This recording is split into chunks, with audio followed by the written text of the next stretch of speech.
नमस्कार, स्वागत है आपका आरटी हलचल में और मैं हूं आपके साथ फाल्गुनी सोनी लेकर जिले के तरोताजा हालात। चलिए सबसे पहले नजर डालते हैं आज की हेडलाइंस पर। ढाबे पर गोरियाओं के 50 से है घोंसले, 26 साल से चुग रही है दाना। हम जिंदा है कहते हुए नगर निगम पहुंची बुजुर्ग महिलाएं, पेंशन नहीं मिलने पर की शिकायत। सड़क हादसे में एपे में फंसा रहा चालक, रेस्क्यू कर निकाला बाहर, जिला अस्पताल में भर्ती। आवास योजना की मांग को लेकर ग्रामीणों ने जनपद पंचायत सीओ को दिया ज्ञापन। और अब गतिविधियां विस्तार के साथ। बुरहानपुर के दही नाला क्षेत्र में 26 साल पहले गर्मी के मौसम में चिड़ियाओं को दम तोड़ता देखने पर ढाबा संचालक के ढाबे पर गोरियाओं के लिए 10 घोंसले बनाए थे। अब वह घोंसले की संख्या बढ़कर 50 हो गई है। करीब 200 से अधिक गोरैया सुबह शाम सेव, चावल, रोटी का चूरमा चुंग रही है। ढाबा संचालक की बेजुबान पक्षियों के लिए किए गए प्रयास की जिले में चारों ओर प्रशंसा हो रही है। गोरिया दा ढाबा सुनकर अजीब लग रहा है, लेकिन यह बिल्कुल सच है। 26 साल से रोजाना ये गोरियां चावल, सेव, रोटी, सब्जियां चुंग रही है।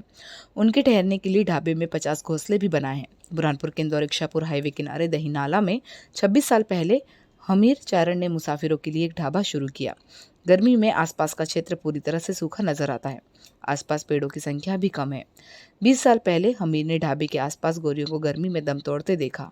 आसपास ज्यादा पेड़ नहीं होने से गोरियां यहाँ वहाँ छांव ढूंढती रहती थी। वर्ष 1956 पर पुस्टे का घोंसला बांध दिया। मुसाफिरों के साथ उन बेजुबानों का भी दाना पानी शुरू कर दिया। गोरियाओं ने एक एक तिनके से अपना घोंसला तैयार किया। देखते ही देखते गोरिया और मैना की संख्या बढ़ने लगी। हमीर ने टीन की बल्ली पर घोंसले के लिए कपड़े के झोले बांध दिए। अब तक ढाबे में 50 घोंसले बन चुके हैं। एक घोंसले मोटे पाइप का बनाया है। ढाबा संचालक ने बताया कि रोजाना 100 से ज्यादा गोरियां और 200 से ज्यादा मैना चावल, सेव, रोटी का चूरमा, सब्जी सहित अन्य पदार्थ खाने आती है। गोरियां रोजाना सुबह शाम 1 किलो पक्का चावल, आधा किलो रोटी का चूरमा, मैना रोजाना सुबह शाम 2 किलो सेव, प्याज, हरी सब्जी चुग जाती है। रात को घोंसले में गोरियां ठहरती है। हमीर के इस बेजुबा पशुओं के लिए किए गए प्रयास की जिले में चारों ओर प्रशंसा हो रही है।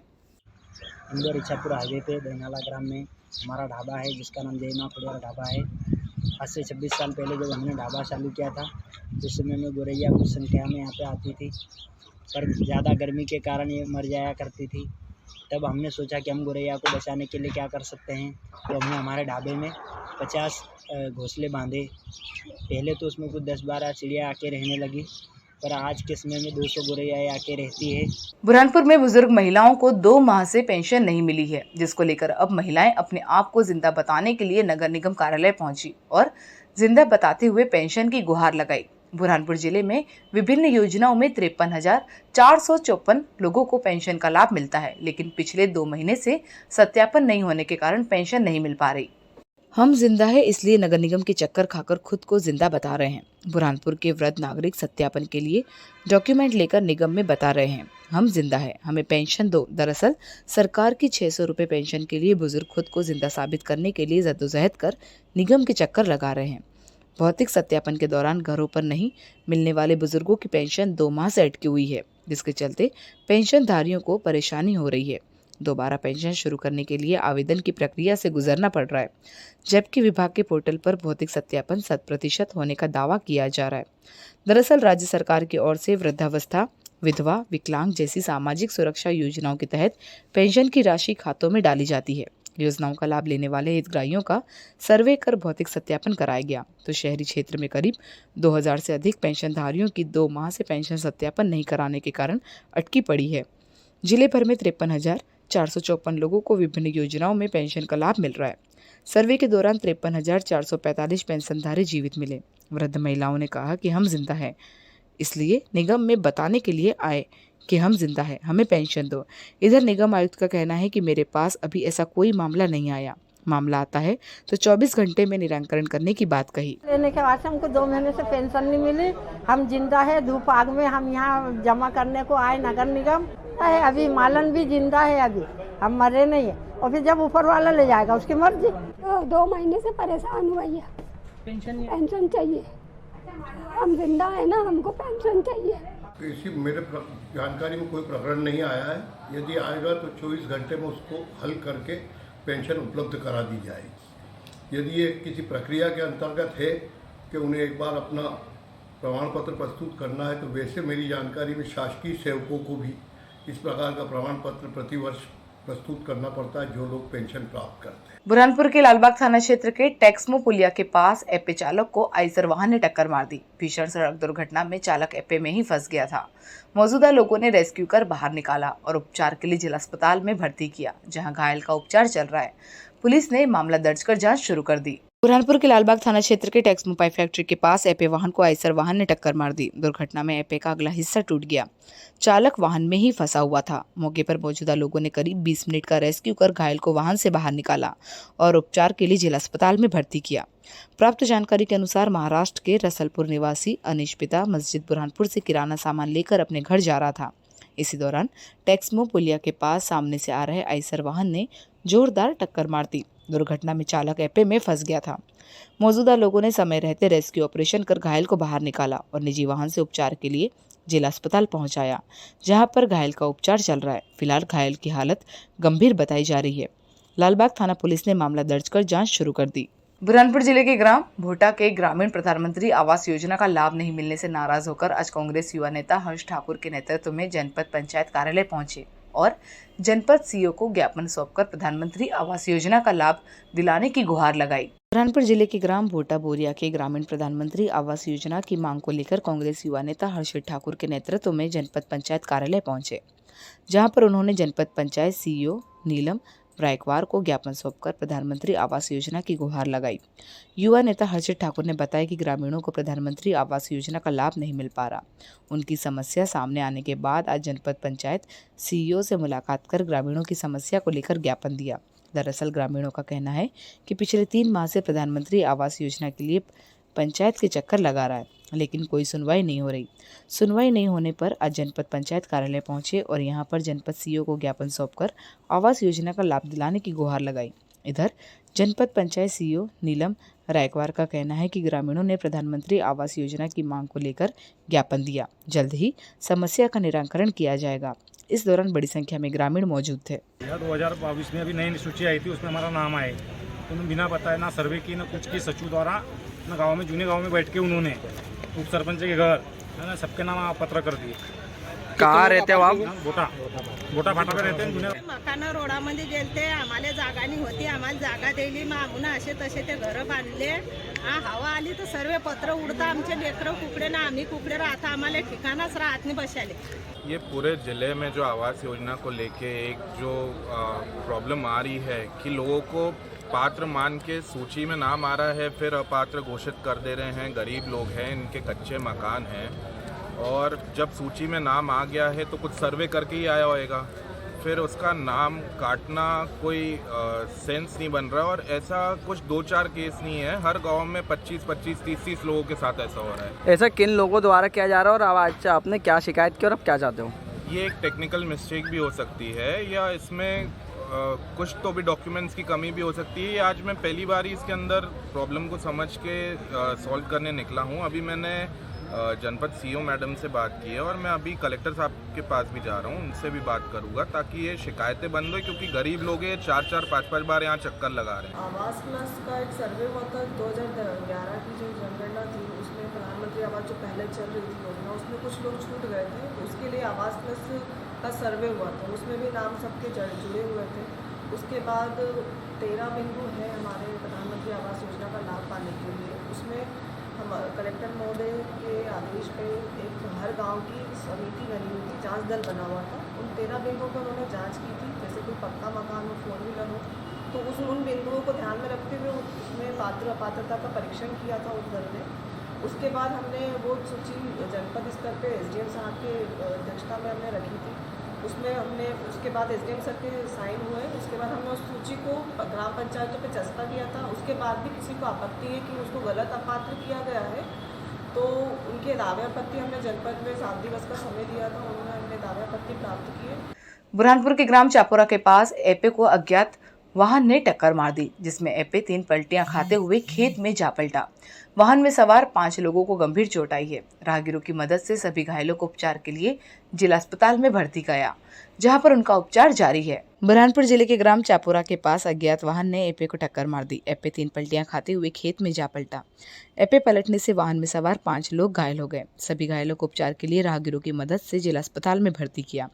प्राप्त जानकारी के अनुसार ग्राम में थाखारी निवासी एक ही परिवार के लोग महाराष्ट्र के भुसावल रिश्तेदार के यहाँ गेहूं लेकर जा रहे थे। इसी दौरान चापोरा के पास सामने से आ रहे अज्ञात वाहन ने टक्कर मारकर फरार हो गया। दुर्घटना में एपे पलटी खाते हुए खेत में जा पलटा। घटना के बाद मौके पर बड़ी संख्या में राहगीरों की भीड़ जमा हो गई। घायलों को राहगीरों की मदद से उपचार के लिए जिला अस्पताल में भर्ती किया। शाहपुर थाना पुलिस ने मामला दर्ज कर जांच शुरू कर दी, जिसमें से 2 लोगों की हालत गंभीर बताई जा रही है। शाहपुर थाना पुलिस ने घायलों के बयान दर्ज कर अज्ञात वाहन की तलाश शुरू कर दी। फिलहाल सभी घायलों का उपचार जिला अस्पताल में चल रहा है।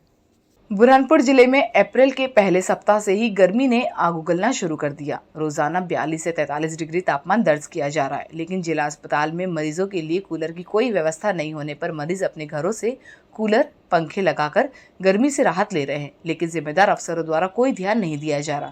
बुरहानपुर जिले में 42 से 43 डिग्री पर तापमान पहुंच गया है, लेकिन शहर के सरकारी अस्पताल में अभी तक भी जिम्मेदार अफसरों द्वारा मरीजों के लिए कूलर और पंखों की कोई व्यवस्था नहीं की गई।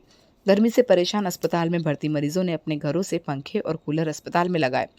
मरीजों का कहना है कि इस तरह की गर्मी में एक रूम में केवल एक ही पंखा लगा हुआ है और 4 मरीजों को भर्ती किया जा रहा।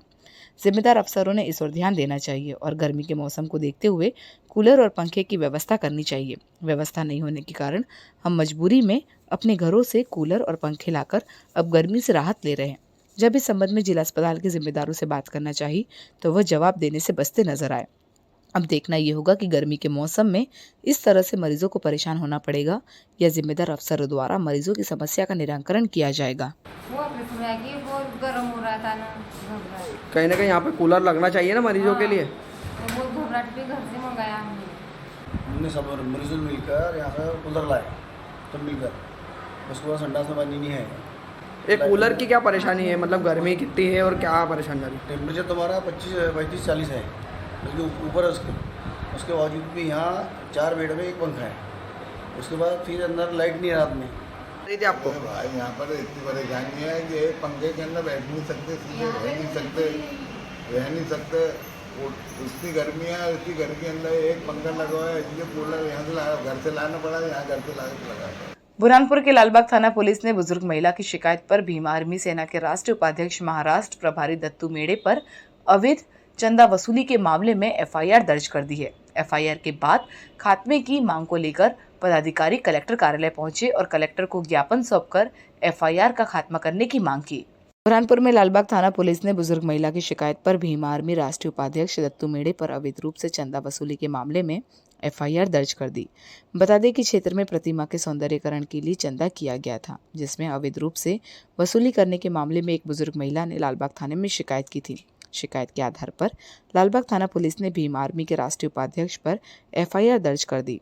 एफआईआर दर्ज होने के बाद आज भीम आर्मी जिला अध्यक्ष विजय मेड़े के नेतृत्व में भीम आर्मी के पदाधिकारी कलेक्टर कार्यालय पहुंचे और राष्ट्रीय उपाध्यक्ष पर हुई एफआईआर का खात्मा करने की मांग को लेकर ज्ञापन सौंपते हुए गुहार लगाई। आज हम हमारे राष्ट्रीय उपाध्यक्ष भीम आर्मी राष्ट्रीय उपाध्यक्ष दत्तू मेड़े, जो महाराष्ट्र के प्रभारी भी हैं, उनके विरुद्ध में लालबाग थाने में एक झूठी शिकायत की गई थी। उस शिकायत के संबंध में हमें बिना सुनवाई का अवसर दिए, बिना कोई हमें बुलाए, पुलिस ने जल्दबाजी में आनन फानन में जो है एक झूठी शिकायत के आधार पर एक मुकदमा दर्ज किया है, जिसके विरोध स्वरूप आज हम सब भीम आर्मी के पदाधिकारी एसपी महोदय के माध्यम से जो झूठी शिकायत हुई है उसका खात्मा करने एवं बाबा साहब की प्रतिमा के पास जो असामाजिक तत्वों द्वारा तोड़फोड़ की गई है उनके विरुद्ध सक्षम कार्रवाई किए जाने के लिए आज उपस्थित हुए हैं।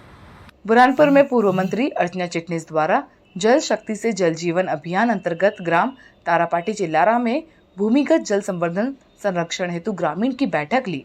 ग्रामीणों ने भी जल सहेजने के लिए ग्रामीण क्षेत्रों में कुएं, बावड़ी, तालाब का गहरीकरण करने का संकल्प लिया। बुरहानपुर में भारतीय जनता पार्टी की प्रदेश प्रवक्ता और पूर्व कैबिनेट मंत्री अर्चना चिटनीस ने जल शक्ति से जीवन अभियान अंतर्गत ग्राम तारापाटी और ग्राम चिल्लारा में पानी, परिवार, जल समिति के पदाधिकारियों सदस्यों सहित ग्रामीणों के साथ भूमिगत जल संवर्धन एवं संरक्षण हेतु आयोजित बैठक में विस्तृत से चर्चा की। गांव में पुरानी जल संरचनाओं के दृढ़ीकरण, जीर्णोद्धार, नाले नालियां, डैम एवं बरसाती नदी नालों को सूचीबद्ध कर उनके गहरीकरण सहित बारिश के जल को सहेजने हेतु किए जा रहे कार्यों की समीक्षा की बैठक में अर्चना चिटनिस ने कहा कि जल संकट अपना विकराल स्वरूप दिखाने लगा है। देश दुनिया में एक त्रासदी के रूप में देखने व समझने के साथ बुनियादी एवं किफ़ायती तरीकों से किए जाने वाले प्रयासों से हम सार्थक परिणाम प्राप्त कर सकते हैं। बुरहानपुर क्षेत्र में जल स्तर निरंतर घटते हुए लगभग 1100 से 1200 फीट नीचे पहुंच गया है, जो बड़ी चिंता का विषय बनकर सामने आया। इस गिरते भूजल स्तर को देखते हुए हम भविष्य की कल्पना कर सकते हैं। और अब वक्त हो चुका है आपसे विदा लेने का। जाते जाते डालते नजर आज की हेडलाइंस पर। ढाबे पर गोरियाओं के 50 से है घोंसले, 26 साल से चुग रही है दाना। हम जिंदा है कहते हुए नगर निगम पहुंची बुजुर्ग महिलाएं, पेंशन नहीं मिलने पर की शिकायत। सड़क हादसे में एपे में फंसा रहा चालक, रेस्क्यू कर निकाला बाहर, जिला अस्पताल में भर्ती। आवास योजना की मांग को लेकर ग्रामीणों ने जनपद पंचायत सीईओ को दिया ज्ञापन। तो कल फिर होगी आपसे मुलाकात जिले की ताजा गतिविधियों के साथ। तब तक के लिए आरटी हलचल की पूरी टीम और मुझे दीजिए इजाजत। नमस्कार।